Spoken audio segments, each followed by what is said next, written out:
Hei, mun nimi on Herkko Hietanen, mä oon lakimies Turra Legal -nimisessä lakiasiaintoimistossa. Ja meillä on aika paljon tullut kysymyksiä osakassopimusten laatimisen yhteydestä tällaisesta vesting-osuudesta siellä. Ja ajattelin niin, että tekisin YouTubeen lyhyen video, jossa kerron siitä, niin että mitä tämä vesting tarkoittaa ja minkälaisia on tyypilliset vesting-ehdot. Osakassopimushan on yrityksen omistajien välinen sopimus, jossa sovitaan erinäköisistä tilanteista, mihin yritys saattaa joutua ja millä lailla sitten osakkaiden tulee tällaisissa tilanteissa sitten toimia. Tyypillisesti niillä varaudutaan tilanteisiin, esimerkiksi yrityskauppoihin myöhemmin tai sitten vaikka siihen, niin että joku osakkaista, joku näistä yrittäjistä, niin muuttuneen elämäntilanteen takia niin joutuu sitten lopettaa työskentelyn siinä yrityksessä. Menee ehkä muualle töihin, jos usko loppuu yritykseen, tai sitten tulee poikkeustilanteita, vaikka osakas saattaa sitten sairastua tai olla muuten estynyt tekemään töitä sitten yrityksen hyväksi. Tällaisessa tilanteessa niin on hyvä, että on etukäteen sovittu siitä niin, että mitä näille tämän henkilön osakkeille tapahtuu.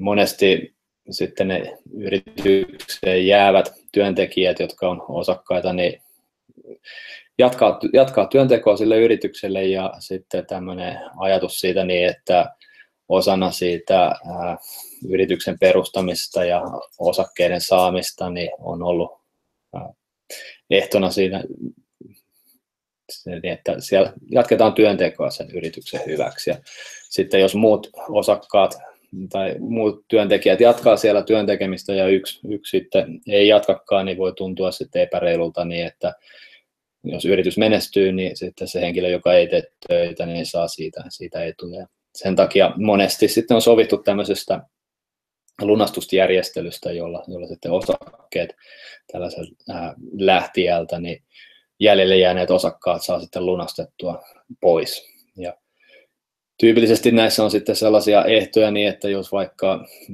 ajatellaan, että 100 osakkeen potti tulee kaikille osakkaille sinne, niin ja sitten otetaan tämmöinen vesting-ehto, joka on lunastusehto, niin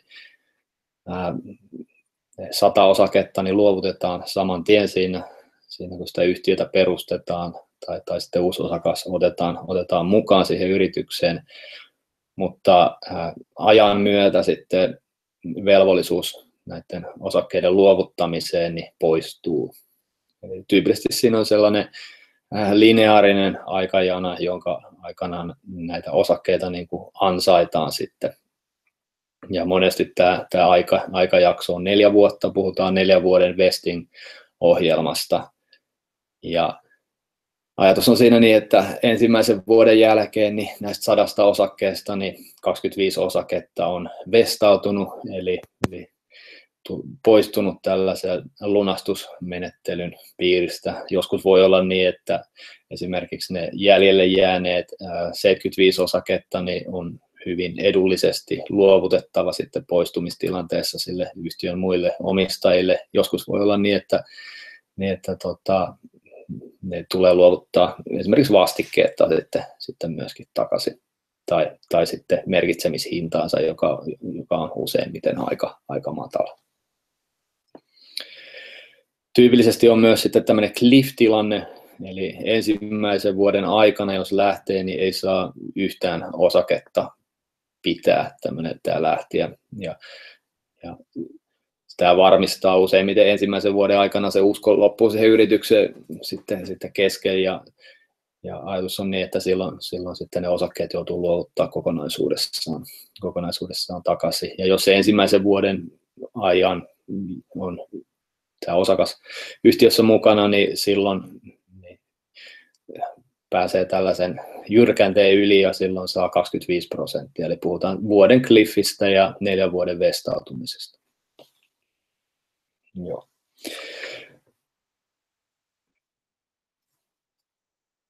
Sitten voidaan erotella myös niin, että millä perusteella tämä osakas, työtä tekevä osakas, niin lähtee pois yrityksestä. Puhutaan tällaisesta good leaverista ja bad leaverista. Good leaver voi olla sellainen tilanne, jossa esimerkiksi yhtiö päättää erottaa tämän henkilön ja tekee sen, sillä yhtiöllä ei ole laillista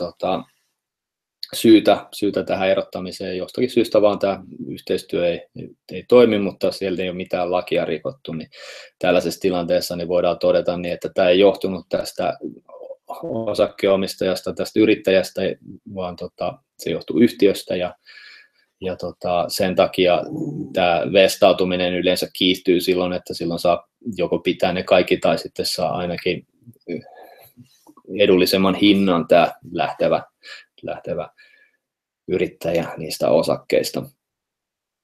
Toinen tämmöinen good leaver-tilanne voisi olla vaikka vakava sairastuminen tai sitten sen osakkaan kuolema, joka sitten voisi merkitä kyllä luovuttamista, näitä kaikkia osakkeiden luovuttamista, mutta sitten käypään arvoon.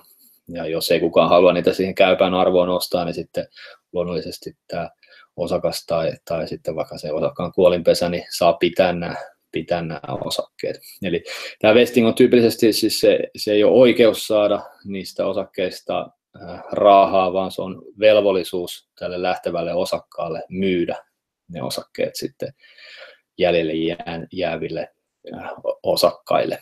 Ja sitäkin voidaan määritellä eri tavalla, että jos on esimerkiksi sijoittajaosakkaita ja sitten on yrittäjiä, jotka tekee töitä siellä, niin voi olla niin, että näillä sijoittajilla on etuoikeus ostaa sitten tämän lähtevän osakkaan oikeudet. Ja nämä on kaikki sellaisia asioita, jotka määritellään sitten näissä vesting-ehdoissa. Tyypillisesti vesting-ehdoissa myös määritellään se hinta, niin että mikä näistä sekä vestautuneista osakkeista tulee maksaa, että sellaisista osakkeista, jotka on vestautumattomia. Ja tyypillisesti nämä vestautumattomat osakkeet on sitten huomattavasti edullisempia ja ne joutuu luovuttamaan joko sitten tasearvolla tai sitten hankintahinnalla, kumpi nyt on näistä sitten edullisempi hinta. Ja sitten tyypillisesti nämä vestautuneet osakkeet sitten menee sitten sillä markkinahinnalla tai yhtiön tasearvolla. Sitten näistä tietysti voidaan sopia erilaisia. Tämä 4 vuoden vesting-aikataulu on hyvin tyypillinen, mutta näistä voidaan sopia eri tavoin ja useimmiten osakassopimuksessa otetaan sitten aikataulu. Voi olla niin, että eri osakkailla on eri vaiheessa tämä vesting period, tämä aikataulu, ja ne on hyvä ottaa sitten liitteeksi sinne osakassopimukseen ja selkeyttää sitä niin, että missä vaiheessa ollaan sitä vesting-aikataulua. Hyvin tyypillistä voi olla se niin, että osakkaista niin perustajat tai aikaisessa vaiheessa tulleet osakkaat, niin heillä tämä vestautuminen on jo ohi, ja sitten kun uusi osakas tuodaan, niin hänelle ainoastaan sitten laitetaan tämmöinen vähän niin kuin koeaika, joka kestää sitten sen vestausaikakauden ajanjakson yli. Joo, tässä oli kysymyksiä, joihin me usein vastataan.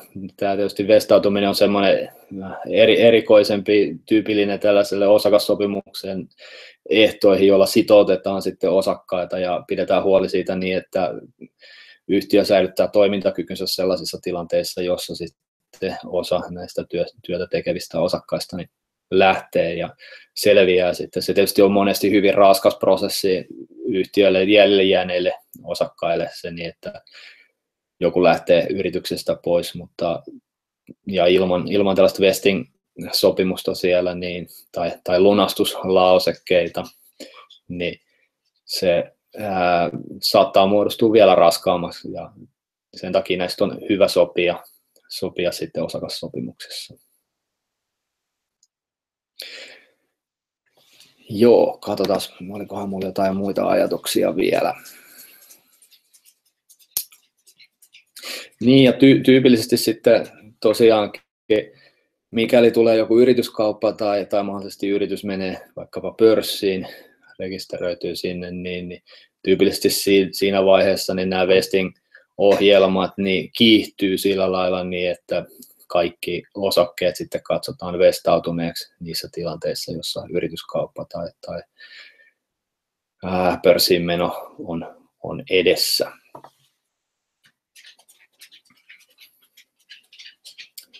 Mulla tässä katselee meidän osakassopimusta, että mitä kaikkea sinne on kirjailtu.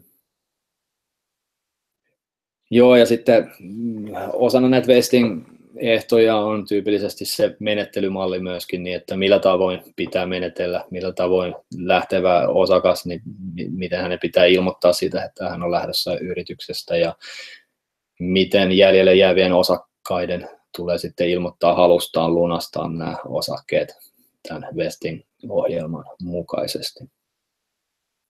Suosittelen lämpimästi kyllä lisäämään silloin, kun tulee uusia osakkaita, niin vesting-järjestely, jos on epäilystä siitä, niin että asia, tämmöinen lunastaminen jatkossa on niin kuin tulossa eteen, niin se että näistä asioista sovitaan etukäteen, niin on huomattavasti helpompaa kuin se, niin että sitten joku osakas lopettaa työnteon yrityksessä, lähtee yrityksestä ehkä muualle, ehkä kilpailijallekin, niin siinä vaiheessa niin näiden osakkeiden lunastaminen ja ostaminen pois sieltä niin voi pahimmissa tapauksissa niin lamauttaa koko sen yrityksen toiminnan pitkäksi aikaa. Näitä löytyy esimerkiksi Series Seed osakassopimuksesta ja lähestulkoon kaikista muista asenne- ja toimistojen lakiasiantoimistojen käyttämistä mallipohjista. Niitä ei kannata pelästyä, ne saattaa olla vähän hankalaa näköisesti kirjoitettuna, mutta näillä ohjeilla niin toivottavasti niiden tulkinta on vähän helpompaa.